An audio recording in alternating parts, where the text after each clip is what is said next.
Pai, do Filho e do Espírito Santo. Amém. Boa noite. Meu nome é Isabel Salgado, eu tenho 33 anos, sou casada há 9 anos com o João Victor. Nós temos 2 filhas, uma de 6 anos que é a Tereza e uma de 2 anos que é a Cecília. Eu sou pediatra, infectologista e eu e meu esposo nós participamos da Ordem do Carmelo Descalço Secular para sermos carmelitas seculares. E eu gostaria de agradecer o convite de estar aqui essa noite com vocês para a gente partilhar um pouquinho sobre esse método maravilhoso que se chama método Billings, que é o método da alegria do casal, um método assim fantástico. Então vocês vão acompanhar aí na tela os slides que vão sendo passados, que é para ficar um pouquinho mais didático para a gente compreender melhor. Então, começando, o método Billings ele foi desenvolvido pelo casal John e Evelyn Billings, e eu começo com a frase do próprio John Billings que diz que o casamento é um edifício e a construção deve ser contínua a cada dia. Então, esse casal eles moravam na Austrália e em 1953 eles participavam ativamente da sua paróquia lá em Melbourne. E então o Frei Maurício pediu ao John e a Evelyn Billings, que já acompanhavam alguns casais que tentavam engravidar, era um pouquinho diferente a perspectiva, que também estudasse o método contraceptivo, porque naquela época existia uma grande discussão sobre o planejamento familiar e sobre os métodos contraceptivos. E aí se esperava que houvesse uma discussão maior também sobre um método natural, que fosse seguro e eficaz. Então eles foram estudando, lembraram do núcleo cervical, que eu vou falar um pouquinho mais na frente, e em 1960 o casal Billings se juntou a um endocrinologista chamado Dr. Brown, e eles descobriram que não só a mulher percebia que estava fértil quando ela notava que o muco que saía da secreção vaginal dela mudava, mas que isso era comprovado hormonalmente. Em 1960 eles viram isso até num congresso. E em 1970 o casal Billings e esse Dr. Brown, endocrinologista, se juntaram a Eric Oldebland e começaram a estudar como é que esse muco cervical se comportava junto com os espermatozoides. Então a gente vê aí, né, a situação de onde surgiu o método Billings naquela década lá na Austrália, tão longe, né? E em 1968 o casal Billings ele foi convidado pelo Papa Paulo VI para colaborar na elaboração da encíclica Humani Vitae, onde o Paulo VI ele vai falar sobre a programação da família, sobre os métodos contraceptivos. E também eles fizeram visitas frequentes a São João Paulo II e ao Papa Emérito Bento XVI. A doutora Evelyn Billings, além de tudo, olha só, ela é membro da academia, foi membro da Academia Pontifícia para a Vida, nomeada membro da Ordem da Austrália em 1991, dama comandante de São Gregório Magno em 2003, recebeu honoris causa da Universidade Tor Vergata em Roma em 2005 e de várias universidades de todo o mundo. O John e a Evelyn Billings estabeleceram a Organização Mundial do Método de Ovulação Billings, que segue ensinando esse método no mundo inteiro, e a doutora Evelyn faleceu no dia 16 de fevereiro de 2013, aos 95 anos. E o casal deixou 9 filhos, 39 netos e 31 bisnetos. Veja só que graça, né? Aqui é o site.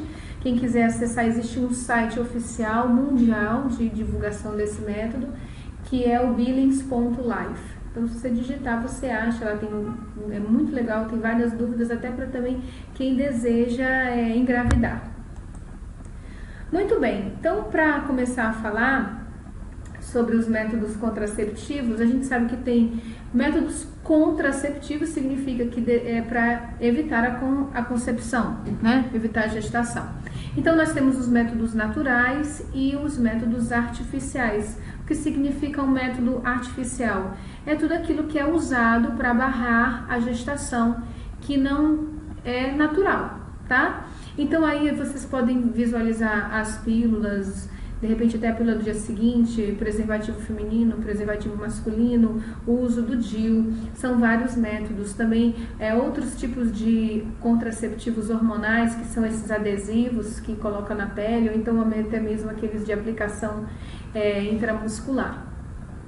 E temos os métodos naturais, que basicamente o que se sabe é o método da tabelinha, o método da temperatura e o método Billings, que é o método da ovulação.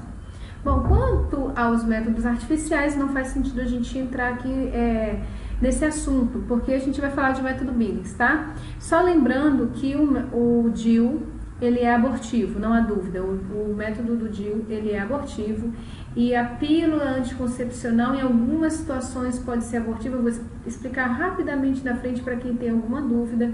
E a pílula do dia seguinte é abortiva, ela não deixa o embrião se implantar. Eu vou mostrar mais na frente. Mas agora não cabe a gente falar sobre esses métodos, por isso que eu deixei em vermelho, porque a igreja, né, nos convida a vivermos os métodos naturais e principalmente o método Billings. Eu quero deixar bem claro aqui que o método Billings, ele é extremamente eficaz, ele é aprovado pela Organização Mundial de Saúde, que atesta que ele tem 97% de eficácia. Ou seja, de cada 100 pessoas que usam, só 3 vão acabar engravidando se usarem corretamente, se a gente for querer entender mais ou menos o que é isso, certo? Então ele é um método muito eficaz e seguro. Dando continuidade aqui no número 7, então a gente vê que o método Billings, ele não é só para contracepção, mas também para monitorar a fertilidade e para conseguir engravidar. Então é muito bom. Quais são as características do método Billings? Eu não estou falando aqui da tabelinha e nem da temperatura, mas na frente eu vou dizer por que eles são falhos. Realmente esses são falhos, mas o método Billings, ele é extremamente fácil, simples, não se usam drogas nem dispositivos, por isso não tem efeitos colaterais. Ele é aceitável em todas as culturas, ele independe do nível social, econômico, cultural, e ele é extremamente confiável, como eu falei. A Organização Mundial de Saúde classifica como um método eficaz. E ainda lembrando, eu botei assim, esse casal asiático pedalando para mostrar que é um caminho junto, né? Não é só a esposa, mas é a esposa e o esposo, o casal que caminha junto e pedala, tá bom? Então, nesse número 9, a gente precisa entender que a fertilidade masculina é completamente diferente da feminina. Claro, né? Deus os fez homem e mulher, se complementam. Então, vocês observam aí que na fertilidade masculina existe uma produção de espermatozoides diária. A cada ejaculação, o homem é capaz de eliminar de 150 a 600 milhões de espermatozoides a cada ejaculação, sendo que num dia pode haver mais de uma ejaculação. E o homem, ele é fértil da puberdade à velhice. Existem homens de 70 anos, às vezes até de 80 anos, que podem gerar vida, tiverem espermatozoides viáveis, tá? Já a feminina, quando a mulher está se formando, ainda dentro do ventre da mãe dela, quando está se desenvolvendo o aparelho reprodutor feminino ali, já existe um número contado de folículos que vão virar óvulos. Então é muito delimitado, é muito assim elaborado.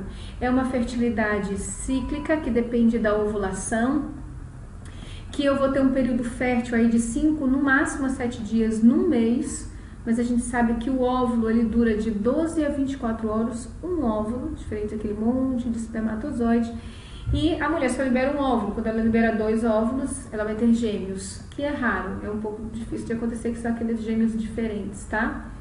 E a mulher tem uma fertilidade limitada, da puberdade à menopausa, e acabou, ainda tem aquelas que têm a menopausa precoce, tá?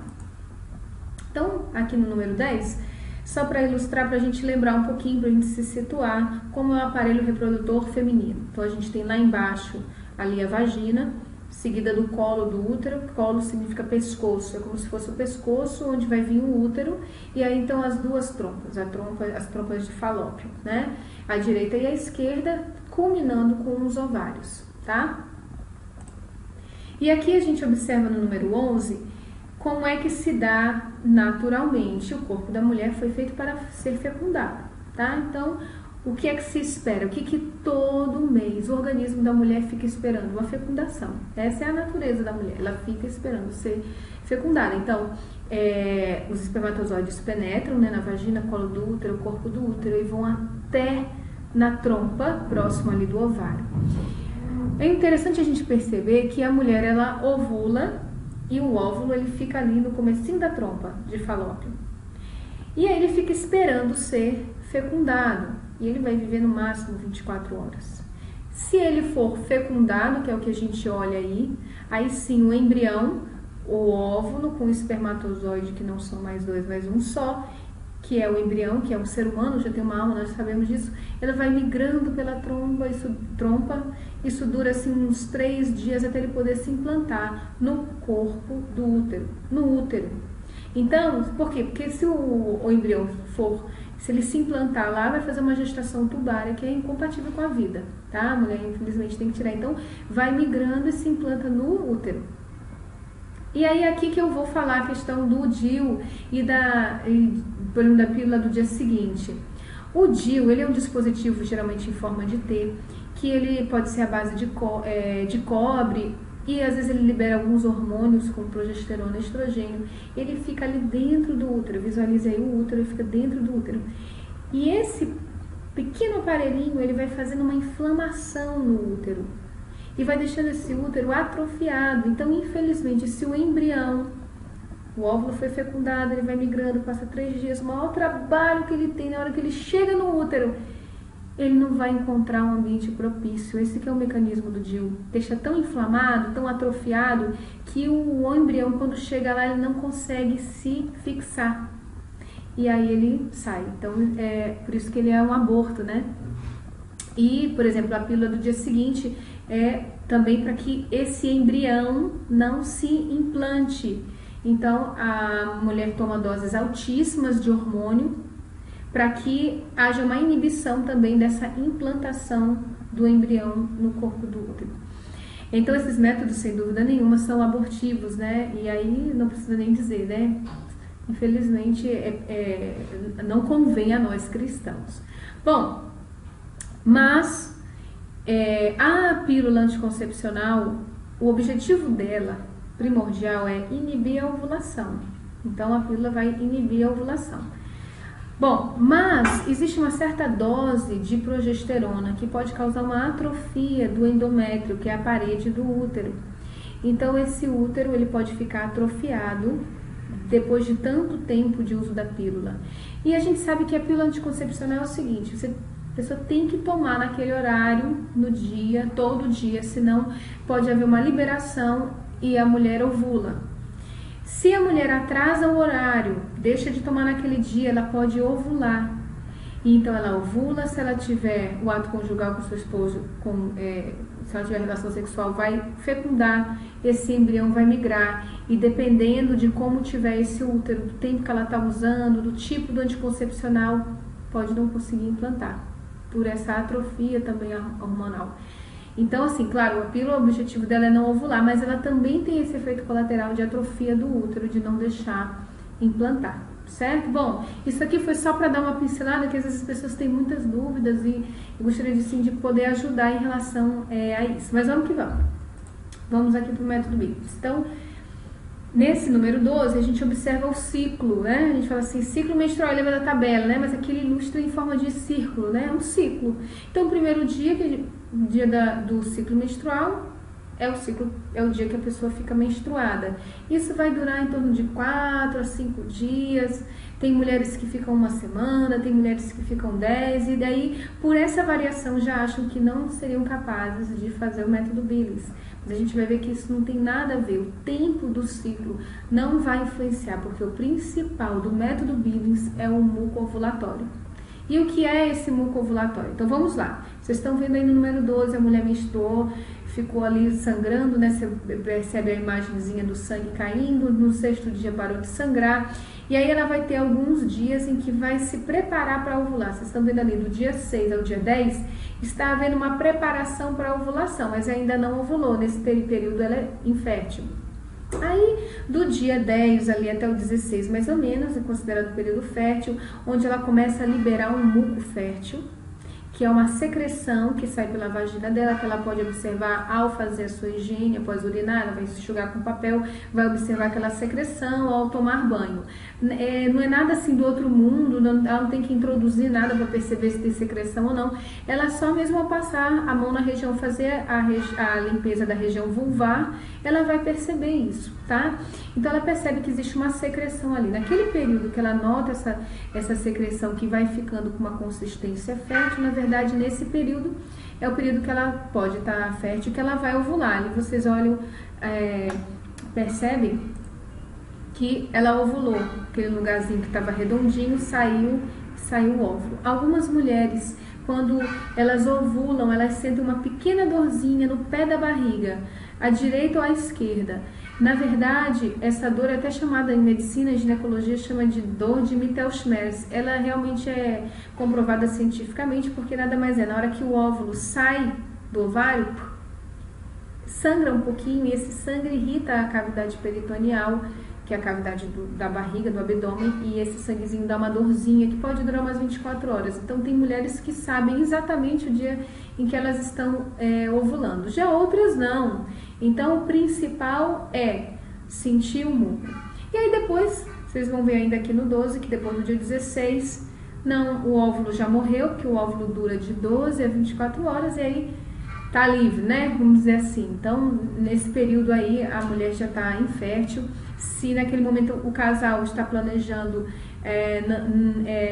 não está planejando ter filhos, ele pode ter relação naturalmente nesse período.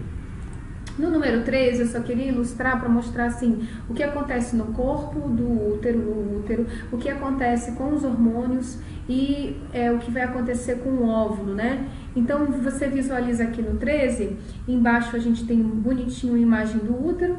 Você vê que no período da menstruação tem o sangue, depois tem essa chamada fase proliferativa, que nada mais é do que um período em que está se estimulando o ovário a liberar um óvulo.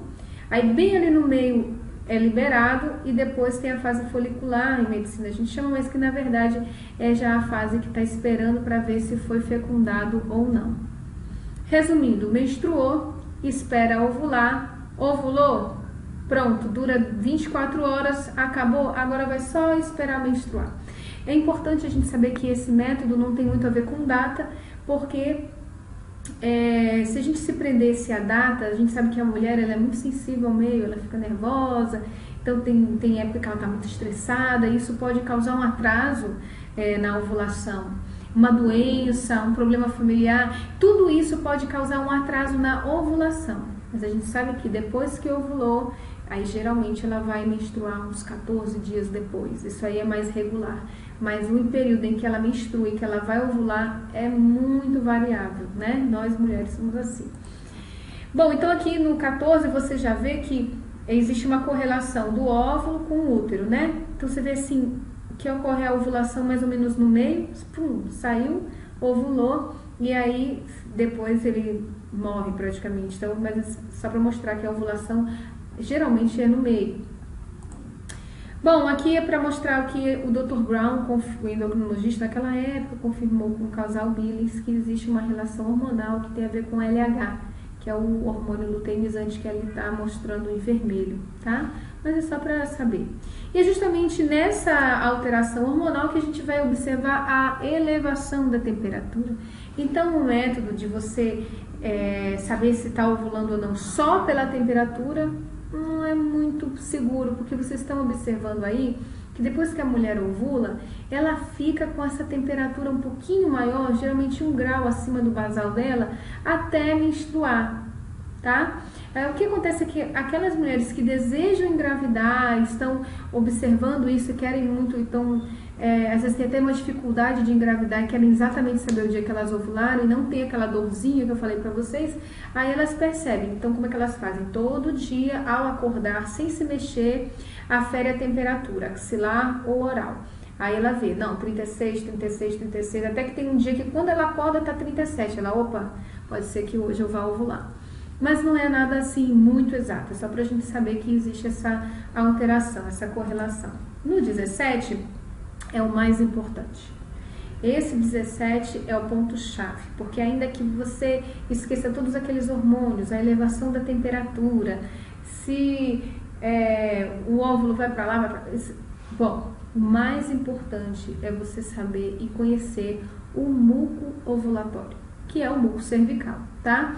Então, o que é que acontece? Lembra do colo uterino, que é como se fosse o pescoço do útero, por esse colo, né?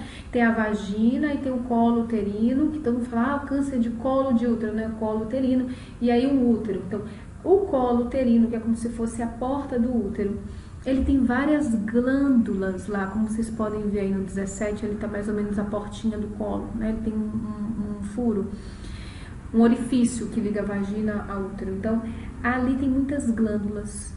E quando vai chegando perto daquela elevação dos hormônios, né? Quando esses hormônios que vão induzindo a ovulação, que vai chegando perto de ovular, esses hormônios agem no colo do útero e fazem com que ele produza uma secreção, que é uma secreção fértil, que é o muco ovulatório, tá? Então, o muco fértil, ele é bem distensível, ele parece uma clara de ovo, e aí vocês vão ver. Aqui está demonstrado a questão, a quantidade abundante do fluido, né? Você vê que nos dias ótimos para fecundação são aqueles lá no ápice onde eu tenho uma grande quantidade de muco, uma grande descarga de muco, tá bom? Isso no ciclo de 28 dias. Então, aqui no 18, vocês veem a evolução do aspecto do muco ao longo do ciclo, tá? Então, o muco, como é que você vai perceber? Vamos falar assim praticamente. Você vai no banheiro, vai urinar. Aí você terminou de urinar, você vai se enxugar, claro, né, com papel. Quando você enxuga com papel, você olha. Não, aqui tá só veio o xixi, então tá seco. Às vezes a mulher vai, passa o papel, ela vê que tem uma secreçãozinha, ela pode pegar nessa secreção e ver. Se ela não é muito distensível como essa A, ou mais ou menos como a B, é infértil. Agora, depois ela vai começar a perceber, quando ela enxugar com papel, que na hora que ela pega aquela secreção, tem mulheres que tem tantas assim que até cai, né? É como se fosse uma clara de ovo, tá? Não é tão importante o cheiro, nem a cor. Porque tem mulheres que isso vai variar um pouco, dependendo até da flora bacteriana da região, tá? E tem mulheres que dizem assim, mas como é que eu vou saber se o que eu tenho, em vez de ser um muco fértil, não é uma infecção? Que eu não tô com uma candidíase vaginal, uma infecção? Não, porque nenhuma infecção é capaz de fazer o muco de padrão fértil. Por mais infecção que haja ali, por exemplo, por cândida, que é aquela branca leite, brancacenta, que coça, que tem uns gruminhos parecendo leite coalhado, geralmente isso é cândida, é fungo, mas ela não é capaz de distender. Quando ela está distendendo é porque além da secreção com cândida, ela tem um muco fértil. Então, não tem dúvida, você não precisa ficar com dúvida em relação a isso. Muco fértil, ele não tem nada a ver com infecção. Você vai tratar a sua infecção lá com o seu ginecologista, mas o muco vai continuar aparecendo. Tem mulheres que na hora que elas vão tomar banho, né, que elas fazem o asseio da região vulvar, elas sentem também essa secreção. Aqui está a foto no 19, a gente vê essa foto que o próprio livro do método Billings dispõe, que é uma amostra mesmo, né, do infértil e do fértil. Você vê que esse fértil, essa mulher até tem bem pouquinho. Então, assim, por menos secreção que a mulher tenha, ela vai perceber que aquela secreção, ela é distensível, tá? Então, como é que a gente vai usar esse método? Você vê que é uma coisa muito fácil. Se eu não colocasse nada escrito ali, daria para a pessoa entender. Né? Uma pessoa que às vezes não sabe nem ler, mas ela pode entender. Então, isso pode ser aplicado até a comunidades distantes, pessoas que não tiveram acesso a saber ler, saber escrever, mas elas vão entender isso aí. E mesmo que você não sabe nem falar a língua da pessoa, né? Você vai para outro lugar e você quer ensinar aquele método, você não precisa nem falar muita coisa, né? Mostra ali. Então, existe o período das secas e o período das chuvas. Então, quando tiver seco, está infértil. Quando tiver chuva, está fértil, que nada mais é do que um muco fértil. Pronto, não tem mistério. E aí, então, no 21, a gente vai ver como é que a gente vai botar isso em prática. Muito importante no método Billings é anotar. Então, tem gente que assim, eu já sei, eu já, deixa pra lá, eu já sei de cabeça, não preciso anotar. Essa pessoa não está utilizando corretamente o método Billings. Então, se ela engravidar sem que tivesse no planejamento familiar dela, a culpa não é do método, é dela que não teve a disposição em anotar, tá certo? Então você vai pegar um caderno, que é bom deixar sempre acessível, pode ser sua agenda, aí você que vai escolher. E você vai pegar uma caneta e 3 cores de lápis, vermelho, verde e amarelo. E a gente vai ver por quê, tá? O verde, vocês veem aí no 21, é para você pintar o período seco, o vermelho a menstruação e o amarelo o infértil. E aí você só tem que registrar. Aconselho registrar à noite. Depois que o dia passou, você antes de dormir vai lá e faz, tá? Dedicação. Bom, então como vocês veem aí no 22, vamos começar a anotar. Então você pega a sua caneta, aconselho que você já faça do mês todo. Você faz assim um retângulo, tá? Faz várias retinhas, como tá aí. Você vai fazer desse jeito, artesanal mesmo, tá? E aí em cima, vocês estão vendo aqui que em cima nós botamos os dias do ciclo. Lembrando que o ciclo tem 28 dias, 30, 33, tem mulher que tem 35, coitada, sofre a beça. Então, ela vai botar em cima os dias do ciclo. Lembrando que o primeiro dia do ciclo é o primeiro dia que ela fica menstruada. E o último dia é o primeiro que ela fica menstruada do outro mês, tá? Então, e embaixo o dia do mês. Então, vocês estão vendo aí que tem o dia do mês, por exemplo, de setembro. Então, foi no dia 17 de setembro, aí ela vai anotando embaixo. Então, o primeiro dia do ciclo dela foi 17 de setembro. E aí ela foi registrando, fiquei menstruada, 17, 18, 19, chegou o fim do dia, ela pintou de vermelho, pintou de vermelho, pintou de vermelho, até o dia 21. No dia 22 eu botei essa corzinha, mas eu gosto de botar assim uns pontinhos vermelhos para mostrar que aquela menstruação bem fraquinha, tá? E aí o que ela percebeu? Que no dia 23 de setembro já não tinha mais menstruação, mas também não tinha muco, nem fértil nem fértil. E aí então ela colocou verde, seco. Tá? Aí ela foi botando seco, seco, até que no dia 26 de setembro ela percebeu um muco infértil, mas aí você, quando perceber que tá infértil, já pinta de amarelinho, que significa, epa, ó, atenção, como é amarelo no sinal de trânsito, atenção, atenção. E aí, quando foi no dia 28, ela percebeu o muco fértil. Opa, aquilo que era infértil começou a ficar fértil. Então, ela já não pinta de nada, você não vai pintar de nada, vai deixar branquinho, porque é para chamar a atenção. Tudo você pinta, menos o fértil. O fértil é branquinho, para dar aquele muco mesmo ali, transparente, tudo. Aí você vai deixando. Nesses dias você não vai ter relação, se você não deseja ter filhos nesse momento. Então, você vai só deixando em branco, tá. Aí, no dia 5 de outubro, como vocês estão vendo aí, já não era mais muco fértil, voltou a ser muco infértil. E no dia 6 já estava seco. Então, o ápice, que é considerado o dia que provavelmente essa mulher ovulou, é o último dia que ela registrou o muco fértil. Então, eu só vou saber ele quando eu chegar no meu primeiro seco, no meu primeiro infértil. Então, foi o que ela fez, ó. O primeiro infértil dela foi ali no dia 5, aí ela botou 1, depois 2, 3. Vocês estão vendo esse númerozinho em cima? É porque ela viu que o ápice foi no dia 4, ela botou A de ápice, ou seja, provavelmente ela ovulou ali. E aí ela esperou mais 3 dias de segurança. E aí sim, no 4º dia depois do ápice, 4º dia pela manhã depois do ápice, é que está liberada a relação. Então, esses 3 dias, o método aconselha por uma questão de segurança, por via das dúvidas. Caso ela não tenha ovulado naquele dia, mas realmente tenha sido no dia seguinte, aí vamos dizer que o óvulo dure mais 24 horas. Então, assim, é para ter uma garantia de segurança, tá? E aí, mais na frente, a gente vai ver quais são as regrinhas básicas. Enfim, depois do dia 8 de outubro, olha o tanto de dias livre que ela teve. De 8 a 16 são quantos dias? 8 dias. 8 dias que é garantido que essa mulher não tem óvulo viável, ela não está mais fértil. Então, se naquele momento o casal não pretende ter filhos, ele tá muito tranquilo de manter relações, tá certo? Então, vocês vão ver que, na verdade, olha só, ela começou a ficar fértil no dia 28. E isso durou até o dia 4. Foram quantos dias ali? 7 dias? 7 dias, mais 3, 10 no máximo. 10 dias no mês, vamos dizer assim, 10 dias no mês que o casal evitou ter relações. Então, assim, isso é muito tranquilo, gente, isso é muito pouco. Num ciclo de 28, 10 dias, tem 18. Tem 18, né? Tem 18 dias para ter relação. Claro que não são 18 exatamente, porque a gente vai ver numa das regrinhas do método Billings que naquele dia de menstruação muito volumosa não é aconselhável você ter.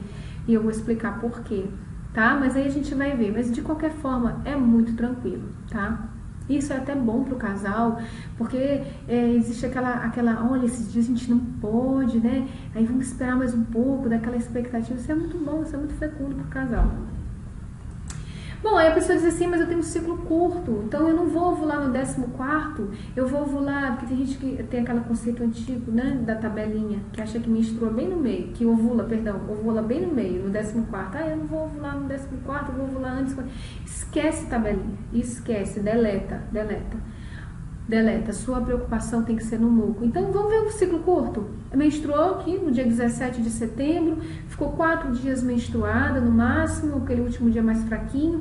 Aí, no 5º dia do ciclo, que foi o dia 21 de setembro, ela já notou que estava seca, registrou 3 dias seco, aí 3 dias secos. Aí, no dia 24, ela já notou o muco fértil, foi lá notando, nesses dias não vamos ter relação.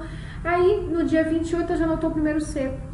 Então, ela voltou para o ápice, que foi o dia 27, botou o ar ali de ápice, esperou mais 3 dias, e a partir do 4º dia pela manhã, bom, tá tranquilo, a gente pode, nesse momento, ter relação, porque provavelmente eu não tô mais fértil, tá? E, quem tem um ciclo longo, então, tem ciclo longo, paciência, mas vamos lá. Menstruou, marcou os dias que menstruou, começou a perceber se o muco estava fértil, se estava seco, tá? Aí começou a notar um muco fértil, para um pouquinho, registra, aí anotou o primeiro infértil, que foi no dia 8 aqui no caso, volta para trás, anota ápice, conta mais 3 e pronto. Então você vê que não tem mistério, mas precisa, como tudo na vida da gente que é bom, precisa de dedicação, né? Então, caderninho, canetinha, toda noite pintar, precisa de dedicação do esposo também, saber esperar, apoiar, tá certo? Então vamos lá, no 25 a gente vê aqui as 4 regras do método Billings. Então existem 4 regras e são muito simples. A primeira regra, evitar relações quando estiver com sangramento volumoso na menstruação. Por quê? Porque tem mulheres que, às vezes, por perfis emocionais, como eu falei, elas ovulam antes da hora. E aí já tá saindo aquele muco fértil, avisando que vai ovular, bem pertinho da menstruação. E esse muco fértil a mulher não percebe porque tá misturado com aquele volume grande de sangue da menstruação. Que às vezes também o sangue, pelas propriedades coagulantes dele, pode fazer essa consistência. Então você não vai saber se é do sangue ou se é do muco ovulatório. Então no dia que tiver com muito sangramento, evitar a relação. Se tiver pouco sangramento, você pode ter relação normalmente, isso não vai fazer mal nenhum para você, nem para o seu esposo, tá bom? Bom, aí muito bem, terminou a menstruação. Você terminou a menstruação e agora você vai esperar ficar fértil. Esse é o tempo mais crítico. Por quê? Porque tem mulheres que são muito férteis e tem homens que são muito férteis. E o que acontece? Lembra que a Evelyn Billings estudou o muco ovulatório, como é que o espermatozoide se comportava lá, junto com aqueles outros médicos, junto com o esposo, eles estudaram isso? O muco ovulatório, que é esse produzido pelo colo, que a gente percebe no papel higiênico, ele é extremamente nutritivo, ele tem um papel de alimentar os espermatozoides e de até capacitá-los. Os espermatozoides, quando entram em contato com o muco ovulatório, dependendo do muco, dependendo do espermatozoide, ele fica capacitado, ele consegue ser mais rápido, mais potente, dura mais dias. E existem espermatozoides que são capazes de durar num muco ovulatório fértil até 5 dias. Então você já pensou, a mulher bem fértil, o marido bem fértil, o espermatozoide fica 5 dias lá esperando a mulher ovular para fecundar. Então, nesse período entre a menstruação e até o dia da mulher perceber os dias férteis dela, que ela pode ovular, nesse período é aconselhável que o casal tenha relações em dias alternados e não durante o dia, durante a noite. Por quê? Porque o sêmen masculino, às vezes, ele tem uma consistência parecida com o muco ovulatório, o muco fértil da mulher. Então, assim, espera-se que se tiver a relação à noite, a mulher não sabe ainda se tá fértil, se não tá esperando o muco fértil, tiver relação à noite, esse período da noite é o suficiente para ela reabsorver bastante dessa secreção, eliminar, e ao longo do dia que ela for eliminando essa secreção, ela vai perceber se essa secreção foi embora ou não, porque se ela foi embora e não apareceu mais, então era o sêmen, mas se persistiu, então já é o muco fértil, e aí ela já sabe que ela não pode mais ter relações aqueles dias. Então esses dias são os mais críticos. Não é bom você, terminou de menstruar, não sei ainda se meu muco tá fértil, tô esperando o dia de muco fértil, e aí ter relação todo dia, isso é assim, perigoso, né? Vamos dizer assim, para o casal que naquele momento está planejando não ter filhos. Então é bom fazer em noites alternadas, que dá tempo de você distinguir o que é sêmen e o que é muco fértil. Muito bem, o terceiro é mais fácil. Ao perceber o muco fértil, não manter relações. E depois que você notou o último dia fértil, que vem o primeiro seco, você conta 3 dias, tá? Então, contar 3 dias após o último dia fértil, ficando liberado a relação a partir da manhã do 4º dia. Pronto. Entendeu? Lembrou que fértil, fértil, fértil, fértil, seco. Então, fértil, fértil, fértil, infértil. Volto, boto A, era o último dia branquinho. Aí os outros dias eu conto 1, 2, 3 e então tá liberado. Não tem mistério. E é um processo que, se a mulher se observar, em 1 mês ela fica craque em observar o muco. Só que ela tem que estar ligada, entendeu? Não pode relaxar, tá? Tem que estar esperta.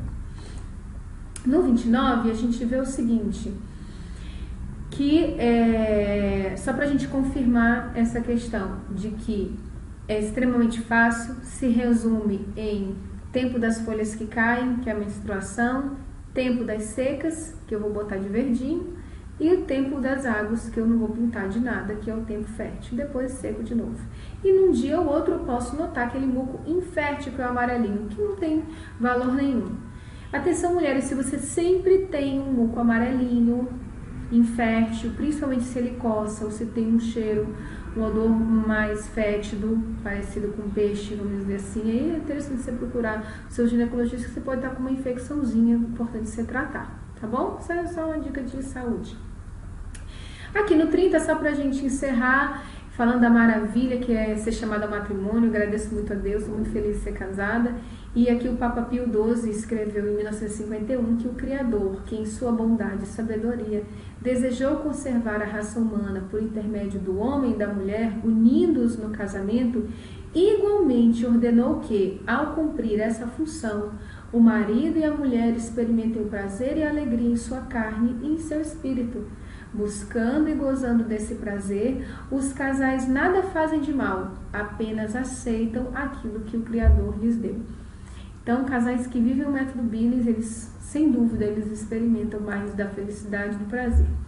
E aqui no Catecismo, nessa imagem muito bonita, aqui no 31, a gente vê Tobias e Sara e o anjo Rafael, né, afugentando o demônio. E diz assim: a sexualidade está ordenada para o amor conjugal entre o homem e a mulher. E no casamento, a intimidade corporal dos esposos se torna um sinal e um penhor de comunhão espiritual. Olha que beleza. Para finalizar, também no Catecismo, o ato conjugal significa e favorece a mútua doação pela qual os esposos se enriquecem com o coração alegre e agradecido. A sexualidade vivida no casamento é fonte de alegria e de prazer. Então, assim, muito obrigada, espero que vocês tenham gostado. E eu vou deixar aqui no 33 a lembrança da família que foi canonizada, da família do casal que foi canonizado, os pais de Santa Teresinha. Olha que maravilha, né?